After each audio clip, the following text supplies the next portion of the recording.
मैं सब लोगों के सामने बात लाना चाहता हूँ। इस त्रासदी के समय में जो राहला में जो हमारी जो त्रासदी हुई है ये बहुत बड़ी हुई है जी। कई लोग तो बेघर हो गए हैं और साथ से प्रशासन से भी हमने गुहार लगाई है। प्रशासन ने कई जगह पर तिरपाल भेज भी दिए हैं और अभी राशन की व्यवस्था तो नहीं हो पाई है, ये हमारे प्रधान जी ने भी आपको बता दिया है। परंतु मैं तो एक प्रशासन से एक बात ये रखना चाहता हूँ, हमने जिस हिसाब से ये बात रखी है कि जब हमारे लोग ही वहाँ पर सुरक्षित नहीं हैं तो उनकी जो पावर ग्रिड के जो वो पोल लगा रहे हैं वो कहाँ तक सुरक्षित है। जिस समय इन लोगों ने वहाँ पर ये पावर ग्रिड लगाई थी उस टाइम जो जनता को कुछ शायद मिस गाइड किया होगा कि लोगों ने लगाने दी, परंतु अब तो हमारी जनता पूरी तरह से आक्रोशित है और जनता कहती है कि हम लोग यहाँ से तारे जाना नहीं देंगे। हम मानते हैं कि प्रशासनिक अधिकारी और सरकार को बहुत लॉस हो रहा है, फिर भी यदि जिस टाइप से प्रधान जी ने कहा कि किसी की मौत से ज़्यादा और ज़िंदगी से ज़्यादा तो किसी का भी फायदा नहीं हो सकता और हम सब लोग दुखी हैं। वहाँ तो जितने भी घर हैं सब स्लाइड हो रहे हैं जी। जिस स्लाइड में पहले तो 10-15 दिन के पहले वो 6 इंच का स्लाइड था, आज 2-2 फुट में पहुँच रहा है जी वो। और जो हमारी 2-3 जो वार्ड हैं, पाइल वार्ड हैं और शायरी वार्ड है ना जी, उसमें स्लाइडिंग बहुत हो रही है जी। ट्रेल वार्ड में भी स्लाइडिंग बहुत हो रही है। तो स्लाइडिंग का मेन कारण क्या मानेंगे? स्लाइडिंग का मेन कारण तो जी वहाँ की जो भूमिगत जो ज़मीन है जी उसी का जो मेन कारण हो सकता है। पर दुख हमें से बात का है कि जो सॉइल टेस्टिंग की थी ना वो लोगों के बीच में शेयर नहीं कर रहे हैं। जब सरकार को पता था कि यहाँ की भूमि स्लाइडिंग वाली है तो उन्होंने वो टावर लगाया कैसे जी वहाँ पर हो। सबसे पहले की बात मैं और भी बताना चाहता हूँ, जो जिसके जो पोल लगे हुए हैं, जो इसकी जो हम फाउंडेशन बोलते हैं, वो 4 से 5 फुट ही है जी। आप एक हिसाब लगाओ, 100 फुट लंबा जो टावर लगा हुआ है वो 4 या 5 फुट की जो ग्राउंडिंग की है उसमें कैसे टिक सकता है जी वो। और साथ में के बाद में और भी प्रशासन के ध्यान में लाना चाहता हूँ कि जो हमारे टावरों की वहाँ पर दूरी है ना जी वो 1.5 से 2 किलोमीटर की होनी जी आसपास में जी। और उससे मुझे लगता है कि जिस हिसाब से उनका जो सहक होता है वो घरों को भी उड़ा सकता है वो।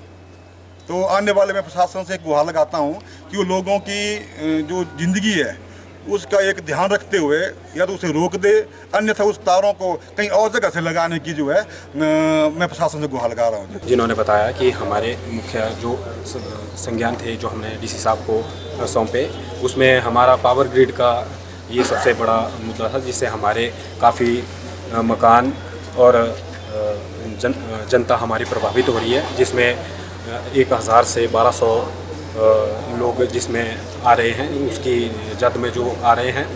तो अभी बीते दिन 31 तारीख को जो इस पावर ग्रिड के 2 हमारे टावर गिरे थे उसमें 3 से 4 मकानों को भारी नुकसान हुआ है, जिसमें जान माल का भी नुकसान होना था। ये तो शुक्र ईश्वर का है कि किसी जान का नुकसान नहीं हुआ, माल का तो बहुत नुकसान हुआ।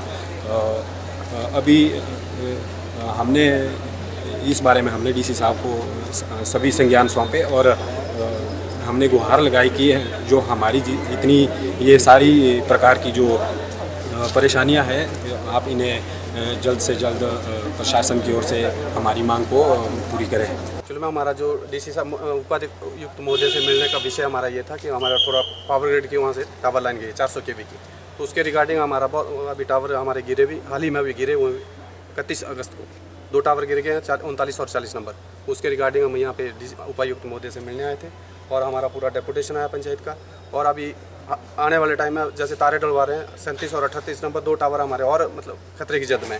पूरा लैंड स्लाइड हो रहा है, लैंड स्टेबल है नहीं, लेकिन पावर ग्रिड वाले वहाँ लाइन डलवा रहे हैं, ज़बरदस्ती डलवा रहे हैं। मतलब हमारी जनता के विरोध करने के बावजूद भी वो कोशिश कर रहे हैं डालने की। ठीक है, हमने उनको बोला कि आप तारे डलवाइए लेकिन लोगों को सिक्योर करो। जब हमने उनसे ये रिक्वेस्ट भी की, जब लैंड स्टेबल नहीं है तो आपका इतना बड़ा प्रोजेक्ट जहाँ से आप मतलब लेके जा रहे हैं, क्रॉस कर रहे हैं, वो कैसे स्टेबल हो पाएगा, उस पर कैसे एग्जिस्ट करेगा उसको। तो हमारी ये रिक्वेस्ट थी, हमने डीसी साहब महोदय को भी एक अपना ज्ञापन दिया और उपायुक्त महोदय के माध्यम से हमने एक सीएम साहब को भी एक ज्ञापन सौंपा है। तो हमारी डीसी साहब से ये रिक्वेस्ट है अंदर, अब इन्होंने हमारे को आश्वासन दिया है उपायुक्त महोदय ने कि चलो मैं देखता हूँ आगे क्या होता है। मकान बनाने के लिए कोई भी जगह नहीं है। किस वजह से, कैसे गिरा आपका घर वो बताओ?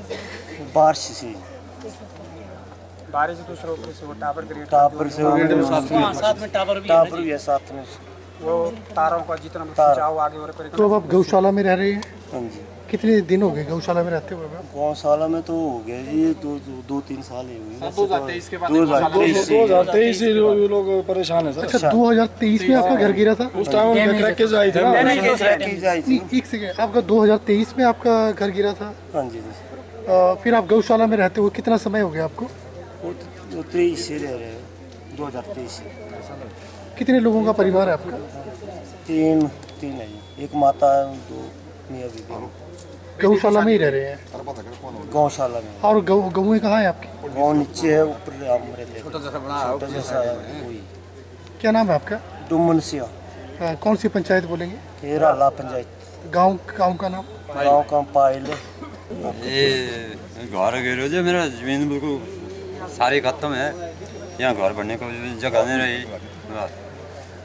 मकान बिल्कुल ही हो गया स्लाइडिंग में ना, जिसका है ही नहीं वहाँ पे कोई भी नहीं है। वो जो भी जगह गई जी वहाँ से पानी हो गया, तो उसमें ये घर से बेघर हो गए हैं?